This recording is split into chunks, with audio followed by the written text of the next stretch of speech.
Dada, senang sekali saya Nyoman Sutrisna kembali hadir menemani sahabat bahasa dalam program Subasita, Suara Bahasa dan Sastra untuk kita, sebuah program yang digagas oleh Balai Bahasa Provinsi Bali untuk menyampaikan informasi kebahasaan dan kesastraan kepada masyarakat.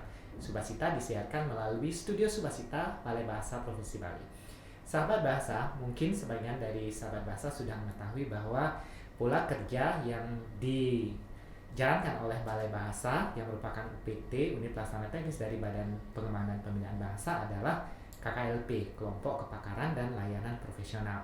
Salah satu KKLP yang ada di Badan Bahasa dan juga di Balai Bahasa Provinsi Bali adalah KKLP Perkamusan dan Peristilahan yang berurusan dengan pembuatan kamus dan juga penyusunan istilah gitu. Nah, untuk membahas topik ini di Studio Subasita sudah hadir Koordinator KKLP Perkamusan dan Peristilahan Balai Bahasa Provinsi Bali. Beliau adalah Ibu Nilu Partani. Betul ya, Bu ya, Bu Par ya. Nah, Bu Par, tadi sudah sempat saya sampaikan bahwa di Balai Bahasa itu ada 7 KKLP ya, kalau saya tidak salah ya.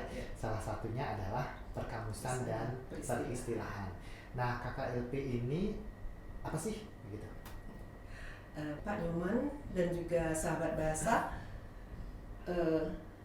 analis kata dan istilah yang ada di Balai Bahasa Provinsi Bali itu memang termasuk dalam KKLP atau kelompok layanan profesional, kelompok kepakaran dan layanan profesional, peristilahan dan perkamusan Badan Pembinaan dan Pengembangan Bahasa.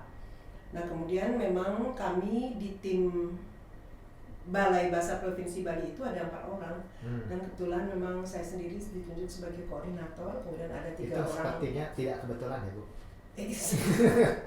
Ya, karena memang Ibu sudah pengalaman ya senior di... Ya, memang termasuk senior di bidang umur, kemudian tapi di bidang pengalaman ya, karena dari dulu juga pengalaman secara otodidak Pak Nyoman. Karena kami saya khususnya ya sangat berterima kasih kepada pendahulu kita yang ada di tim kamus yang ya mengajak atau melibatkan saya untuk ikut serta dalam penyusunan beberapa kamus seperti itu. Karena penyusunan kamus kalau menurut saya sendiri, Ibu Par, saya kan bisa dikatakan orang baru belajar di perkamusan, termasuk ilmu yang memang harus dipelajari dan harus dilatih.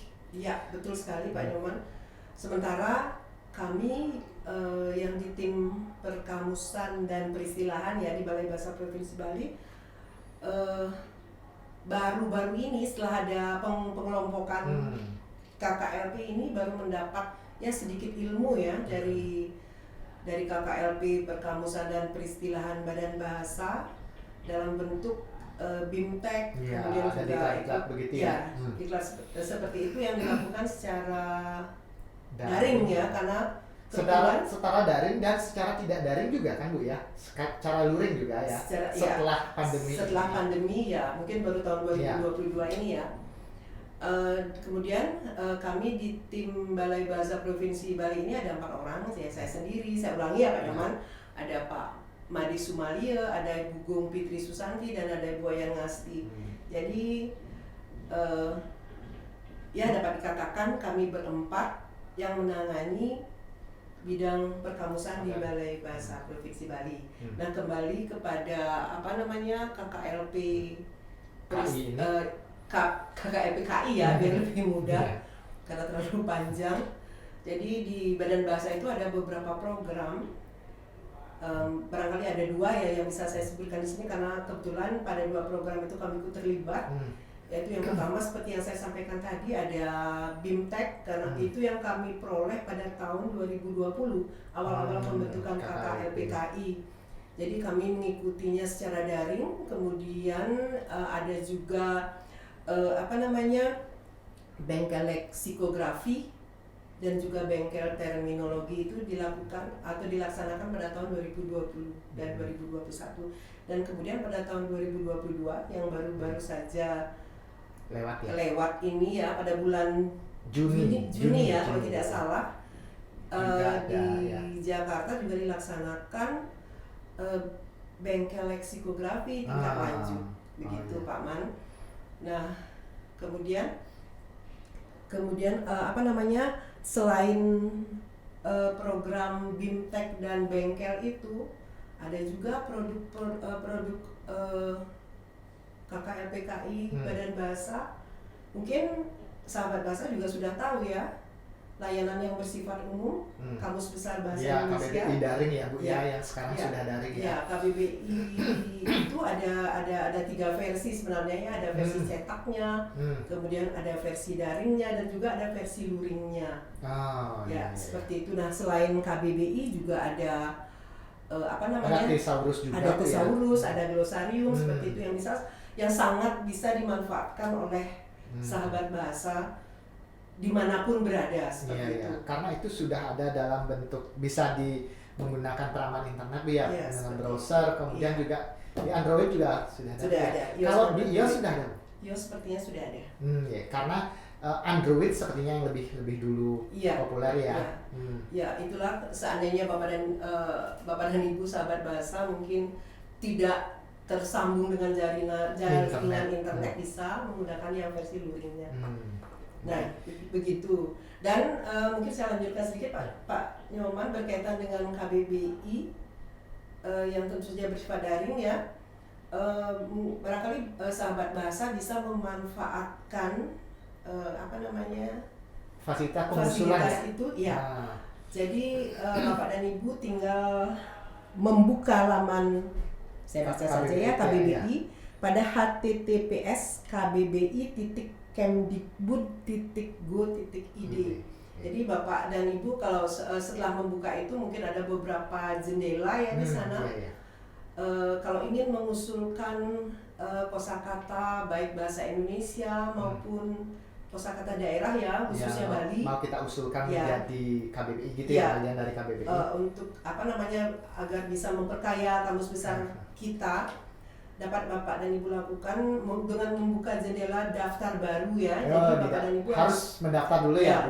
Mendaftarkan akun yang aktif digunakan. Jadi nanti di sana Bapak dan Ibu sahabat bahasa bisa melihat tahapan-tahapan yang cara dapat pengusulan dilakukan itu ya. Cara mungkin nanti kita buat pertemuan lagi deh Bu untuk cara pengusulan itu ya. Mungkin di kesempatan lain ya. Ini baru informasi bahwa ada KBI, ada KBBI, kemudian ada fasilitas pengusulan. Untuk bagaimana cara mengusulnya nanti ada lagi ya. Bersambung berarti ya Bu ya. Siap. Bersambung. Nah, itu kegiatan yang di KKLP secara nasional gitu ya di Jakarta. Kemudian program itu diteruskan di daerah, gitu kan Bu ya. Kalau di daerah di Bali sendiri kegiatan-kegiatan dari KKLP atau kegiatan-kegiatan perkamusan yang sudah dilaksanakan seperti apa Bu?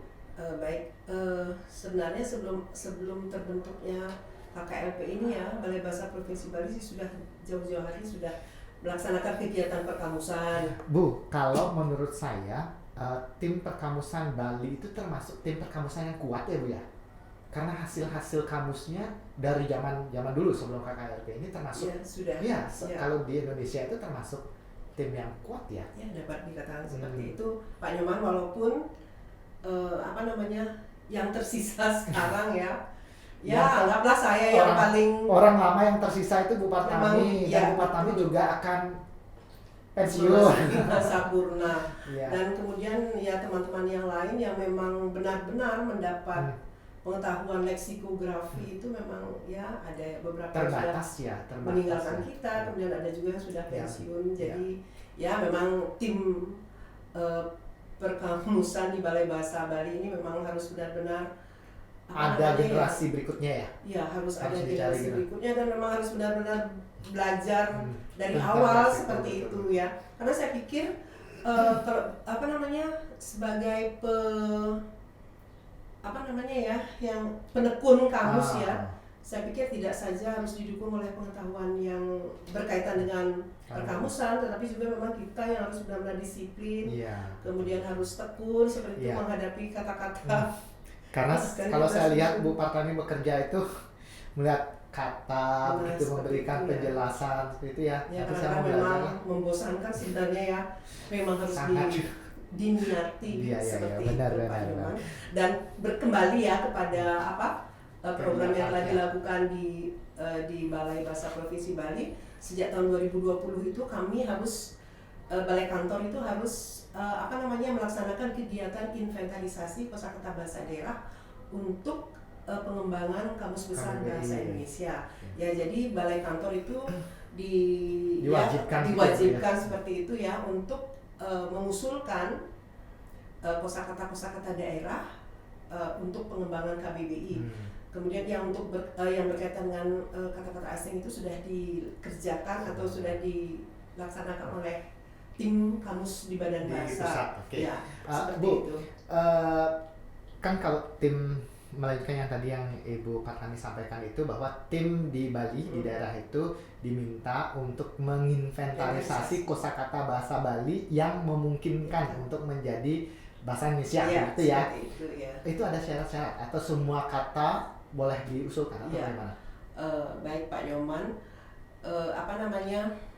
kami sejak tahun 2020 itu sudah mengusulkan kosakata yang berkaitan dengan budaya ya, ada yang berkaitan dengan upacara agama, kemudian kata-kata umum juga, dan sekarang pada tahun 2022 itu tim mencoba mengusulkan kosakata yang berkaitan dengan istilah nelayan, kemudian pertanian, perkebunan, dan juga arsitektur seperti itu. Nah, untuk pengusulan kosakata agar bisa menjadi atau bagian dari Kamus Besar Bahasa Indonesia itu sebenarnya ada lima persyaratan ya, dan mungkin Bapak Ibu sahabat bangsa juga bisa melihat atau berselancar di dunia maya. Saya pikir itu sudah ada juga persyaratan itu. Jadi persyaratan yang pertama itu kata-kata itu harus unik ya, unik dalam arti konsep kata yang kita usulkan itu belum ada dalam bahasa Indonesia seperti itu. Mungkin yang sering kita sebagai orang Bali kan sering mengusung nengel belum ada bahasa Indonesia, mungkin yang itu yang berpeluang untuk kita usulkan. Cuma permasalahannya apakah kita bisa mendefinisikan itu secara tepat. Nah, itu kadang-kadang permasalahannya seperti itu ya. Nah, baik itu persyaratan pertama itu unik, kemudian yang kedua itu eufonik. Jadi eufonik itu berkaitan dengan kata-kata yang diusulkan itu tidak mengandung bunyi yang aneh-aneh gitu. Ya, jadi yang memang sesuai dengan struktur bahasa Indonesia. Nah, seperti itu. Nah, kemudian yang persyaratan yang ketiga itu seturut dengan kaidah bahasa Indonesia. Jadi kata-kata yang masuk atau kosakata yang masuk ke dalam KBBI itu harus bisa atau harus dapat diperlakukan atau mengikuti kaidah yang ada dalam bahasa Indonesia, baik dalam dalam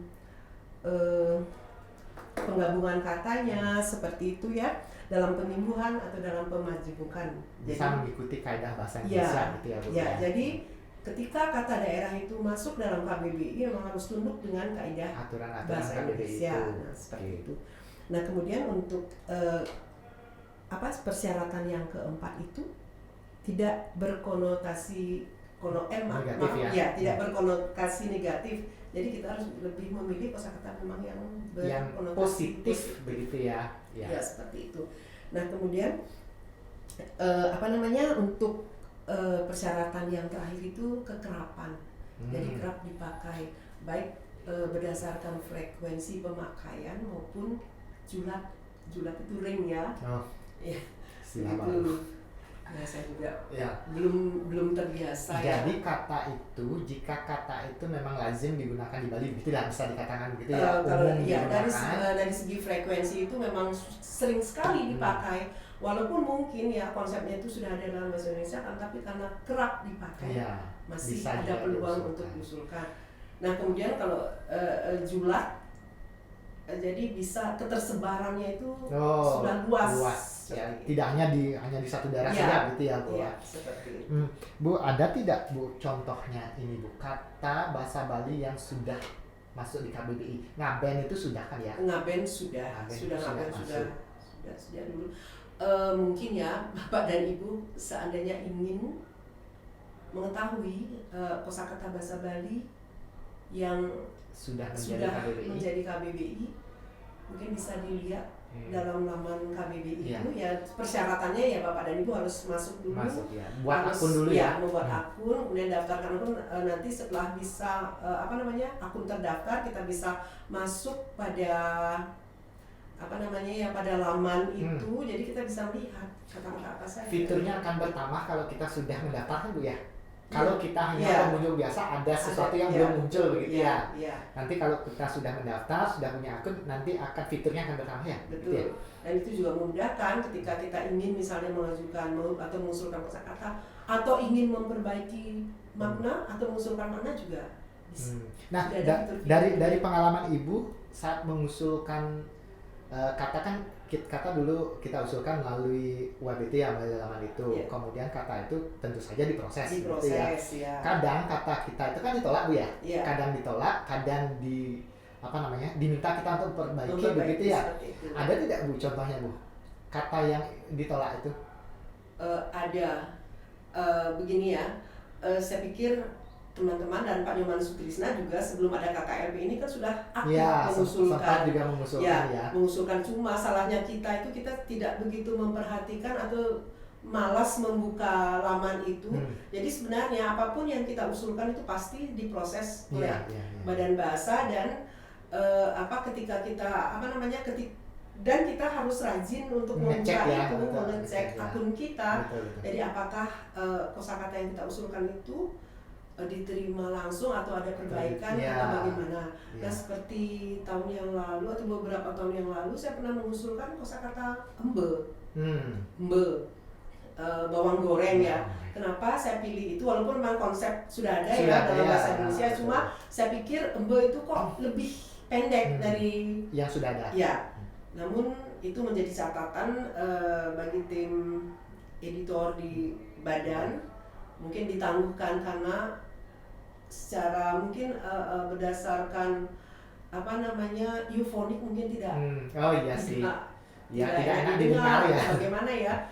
Ya mungkin nanti saya juga akan melihat atau akan memberikan alasan mengapa kata itu harus harus bisa masuk seperti itu.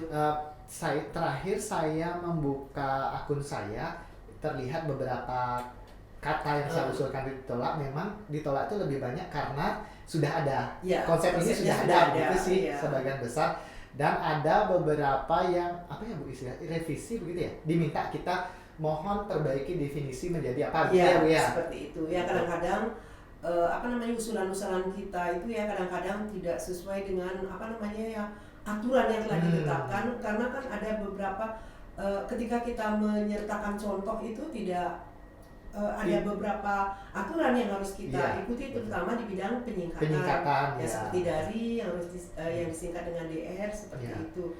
Karena memang yang merevisi itu memang harus si pengusul ya Bu ya, karena dari kalau saya melihat tanggapan dari tim dari Jakarta memang mohon diubah menjadi apa begitu ya, karena mereka tidak boleh mengubah itu ya. Tidak bisa dikembalikan ke kita. Dikembalikan ke kita. Kemarin kalau saya tidak salah usulan saya yang langsung diterima ledeh sepertinya. Ledeh yang artinya? Yang artinya jerawat yang besar gitu. Ya itu sepertinya itu terakhir yang gitu. Ya, karena mungkin dalam bahasa Indonesia tidak ada konsep itu belum ada. Konsep itu tidak ada, dan mungkin jerawat ya cuma ada satu konsep ya. Walaupun besar, baik besar maupun kecil. Kalau kita namanya jerawat berbeda tuh ya. Oke. Bu, itu tadi beberapa kegiatan yang sudah satu lagi Pak Nyoman yang belum. Kami sejak tahun 2021 ya telah juga menyusun draft kamus pembelajar Bali Indonesia ya. Itu yang sedang dikerjakan Bu ya? Iya, tahun yang lalu kami mengerjakan untuk sekolah dasar, dan tahun ini SMP dan SMA. Ya, tujuan penyusunan kamus pembelajar ini ya tentu saja untuk memudahkan para pelajar ya, para pelajar di Bali. Dan saya pikir kamus itu tidak hanya dimanfaatkan oleh pelajar yang berlatar belakang bahasa Bali, tetapi juga bisa dimanfaatkan oleh pelajar yang berbahasa ibu selain bahasa Bali. Ya, karena bahasa Bali seperti kita ketahui menjadi muatan lokal ya di sekolah dasar sampai tingkat SMA juga. Jadi saya pikir mudah-mudahan ya nanti Balai Bahasa Provinsi Bali bisa menerbitkan, karena kami sekarang ini sedang menuntaskan untuk kamus pembelajar bidang sekolah lanjutan ya, SMP dan SMA. Mudah-mudahan tahun depan bisa diwujudkan, bisa diterbitkan Ibu ya. Iya, seperti itu. Nah, itu yang sedang dikerjakan Ya. Ibu ya. Kalau produk-produk kamus yang sudah dihasilkan oleh teman-teman perkamusan di sini apa saja Bu? Ya, sebenarnya dari sebelum kita dikelompokkan dalam KKLP ya, sudah sangat banyak sebenarnya, tetapi masih dalam bentuk laporan kegiatan seperti belum itu. dicetak jadi Ya, kamus belum ya, dicetak. ya? Jadi ada beberapa, kami juga sudah menyusun kamus budaya bidang istilah rumah tangga, peralatan rumah tangga juga sudah ada, kemudian istilah bahari juga yang terus juga Pak Nyaman ikut terlibat kan. Cuma itu sudah dicetak belum masih dalam bentuk laporan ya. Belum. Kalau yang sudah dicetak tuh yang sudah dicetak itu kamus budaya ya, yang sudah dicetak sejak tahun 2010 sepertinya, dan terus mengalami perbaikan ya, penambahan lema dan sebagainya, dan pada tahun 2016 sudah dicetak dalam bentuk gabungan. Jadi, iya. Satu kamus budaya tapi ada sub-subnya ya. 10 sub budaya ya, ada istilah pertanian, kemudian ada arsitektur, ada apa lagi, saya lupa itu ya, istilah pakara juga ada ya, yang ada 10, ada bidang carcel juga di situ. Jadi pada tahun 2016 itu sudah terbit dalam bentuk cetak. Memang secara bentuk daringnya memang belum ya. Mudah-mudahan ke depan juga Balai Bahasa Provinsi Bali bisa mendaringkan kamus budaya itu. Ya. Tapi yang sejauh ini yang sudah ada, yang sudah diproduksi oleh Balai melalui teman-teman perkamusan itu kamus daring bahasa Bali Indonesia dan Indonesia Bali. Nah, itu juga sepertinya kita perlu satu segmen Bu untuk membicarakan hal itu, nanti kita bicara lagi Bu ya. Terus sementara ini saja dulu. Nah, lanjut lagi, produk yang sudah dihasilkan oleh Balai Bahasa melalui teman-teman perkamusan itu adalah kamus budaya tadi. Kemudian kamus Bali Indonesia cetak juga sudah ada Bu ya. Kemudian kamus Indonesia Bali juga sudah ada. Kemudian juga sempat bekerja sama dengan Undiksa atau apa gitu, kamus tari ya Bu ya. Itu kamus tari ya. Kamus tari. Ada lagi yang lain Bu? Tidak apa ada, hanya itu ya. Ya, itu yang sementara, tapi untuk bahan saya pikir lumayan banyak ya. Ada banyak, tapi saya pikir sebelum diterbitkan ya memang harus digodok dulu ya. Direvisi, mungkin barangkali ada penambahan lema atau seperti apa. Nah, sekarang seperti kamus daring kita, yaitu kamus Bali Indonesia dan Indonesia Bali itu kan masih dalam proses penambahan, perbaikan gitu ya. Iya, memang betul-betul belum sempurna. Jadi untuk itulah Bapak dan Ibu sahabat bahasa, kami undang juga untuk mengusulkan ikut mengusulkan atau memperbaiki definisi yang sudah ada. Memang kami sangat mengakui ya, memang keberadaan kamus daring kita ini memang belum sempurna, jadi masih perlu perbaikan.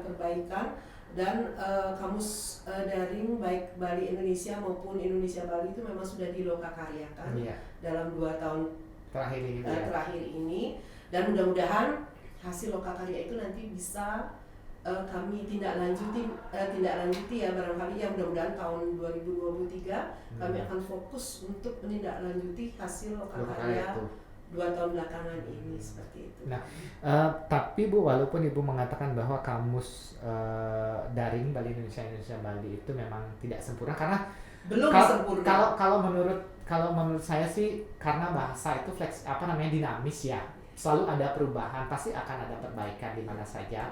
Kalau kamus daring begitu ya Bu ya. Tapi sejauh ini kalau saya mendengar tanggapan dari masyarakat itu sangat berguna, terutama untuk saya sendiri di luar sebagai orang Balai begitu ya, sebagai masyarakat yang kadang-kadang juga suka menerjemahkan dari Indonesia Bali atau Bali Indonesia, itu sangat membantu. Sangat berterima kasih untuk teman-teman tim kamus tuh. Tentu saja kami dari tim perkamusan dan juga tentu saja Balai Bahasa Provinsi Bali ya juga harapannya seperti itu ya. Semoga apa yang kita hasilkan itu ada manfaatnya, walaupun memang masih ada kekurangan. memang kekurangan selain dari segi substansi ya, juga ini berkaitan dengan masalah teknis ya. Iya, betul. Teknis, karena ada masih beberapa lema yang ada dalam buku cetak tetapi tidak ada dalam kamus daring seperti itu. Nah, disisir lagi ya. Ya, itulah nanti barangkali teman-teman akan menindaklanjuti itu, mungkin bisa diagendakan nanti pada tahun 2023. Oke. Bu, sepertinya itu saja dulu Bu ya. Tapi Ibu masih ngutang lagi 2 KBBI dan juga kamus daring ini. Ya, nanti cara pengusulannya. Nanti kita fokus membahas KBBI, kemudian kita fokus membahas kamus daring yang Bali Indonesia. Baik. Ya Bu ya, terima kasih banyak Bu. Sama-sama Pak Nyoman, semoga ada manfaatnya ya. Iya, pasti. Tidak terasa sudah 30 menit. Padahal maunya 15 menit ya Bu ya. Oke. Ya Bu, sekali lagi terima kasih Bu ya. Sama-sama. Oke. Sahabat Bahasa, demikian tadi diskusi saya, perbincangan saya dengan Ibu Tami, salah satu anggota dari tim perkamusan di Balai Bahasa Provinsi Bali. Semoga apa yang kami diskusikan tadi bermanfaat dan mohon maaf jika ada hal yang kurang berkenan. Kita bertemu dalam Subasita selanjutnya. Salam bahasa. Untuk kita.